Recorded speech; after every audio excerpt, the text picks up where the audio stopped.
Bueno, de nuevo entonces, cordial saludo. Vamos a hallar las corrientes de este circuito.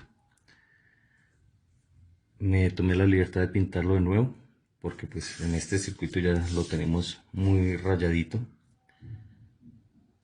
Entonces lo pinté aquí en limpio. Se presupone que de acá sale una corriente, de la fuente sale una corriente que viene por acá, que es la corriente total, que la habíamos hallado y dijimos que esa corriente total era 0,02222 amperios. Esa corriente que hallamos anteriormente se divide, viene acá a este punto y se divide, parte para esta resistencia viene y parte se va para esta resistencia. O sea que esta sería la corriente en R1 y esta sería la corriente en R2. Vienen acá y otra vez se unen en este punto. O sea, quiere decir que aquí volvería a ser la misma corriente total. Baja acá y vuelve la corriente total y se divide, parte para esta resistencia, sería la corriente en R4, y parte para esta otra resistencia, sería la corriente, se parte para esta resistencia y parte para esta otra resistencia, sería la corriente en R5. Y acá vuelven otra vez y se unen, y acá sería otra vez la corriente total, que entra a la fuente de voltaje. Ya sabiendo eso, si nosotros tenemos el voltaje que hay acá, en este paralelo que es 1.48, pues según la ley de Ohm, la corriente es igual al voltaje sobre la resistencia. En este caso, ¿cuál resistencia? Si queremos saber la corriente en R1, pues será la resistencia 1. Si queremos saber la corriente en R2, pues la resistencia 2. Entonces vamos a hallar la corriente. Vamos a hallar la corriente en R1.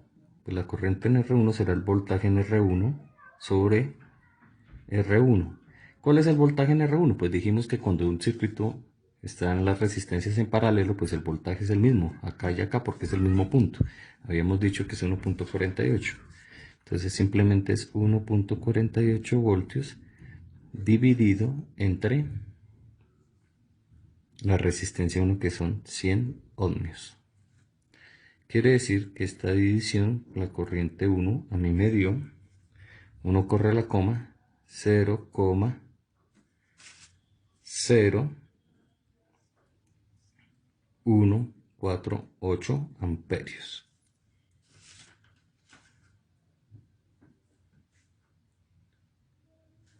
Ahora bien, o sea, esa es la corriente, hallamos la corriente que viene acá.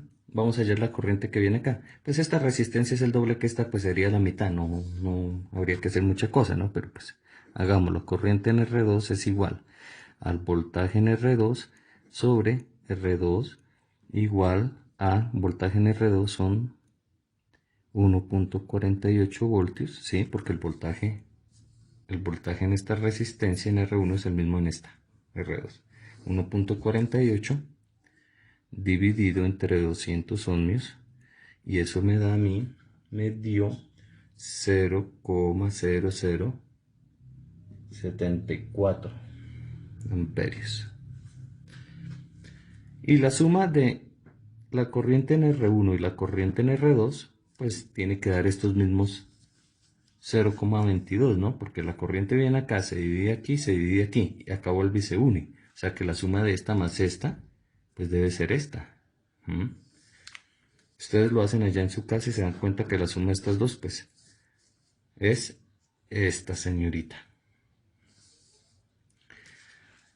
Que la corriente en R3, pues es la misma corriente total. Porque acá vuelven y se unen, la corriente en R3 es la misma corriente total, por eso no la vamos a hallar. Vamos a hallar la corriente en R4, que es igual, y en R5 también, al voltaje en R4 sobre R4. En este caso el voltaje habíamos dicho que en R4 habíamos hallado 2,96. 2,96 voltios dividido entre 400 ohmios, y eso a mí me dio 0,0074 y un 3 amperios. Ahora la corriente en R5, voltaje en R5 sobre R5, y eso es igual a 2,96 voltios dividido entre R5, que son 200 ohmios. Quiere decir que es el doble. Entonces a mí me daba 0,0148 amperios. La suma, como le digo, de estas dos corrientes, porque viene acá la corriente total, se divide acá y acá, en R4 y en R5, pues la suma de estas dos pues debe ser esta. Ustedes lo hacen allá, suman esto más esto y les va a dar 0,02222 amperios. Entonces con esto finalizamos todo, ya hallamos todas las corrientes, ya hallamos la corriente en R1, la corriente en R2, la corriente en R4 y en R5, hallamos los voltajes, ya sabemos o ya desarrollamos o solucionamos este circuito completamente. Recuerden, este es un circuito mixto porque tenemos dos resistencias en paralelo seguidas de una resistencia en serie, seguidas de dos resistencias que están en paralelo. O sea, hay resistencias en paralelo, resistencias en serie y resistencias en paralelo. Así es como se desarrolla el circuito mixto. Bueno, muchas gracias por su atención. Entonces espero que hagan los ejercicios.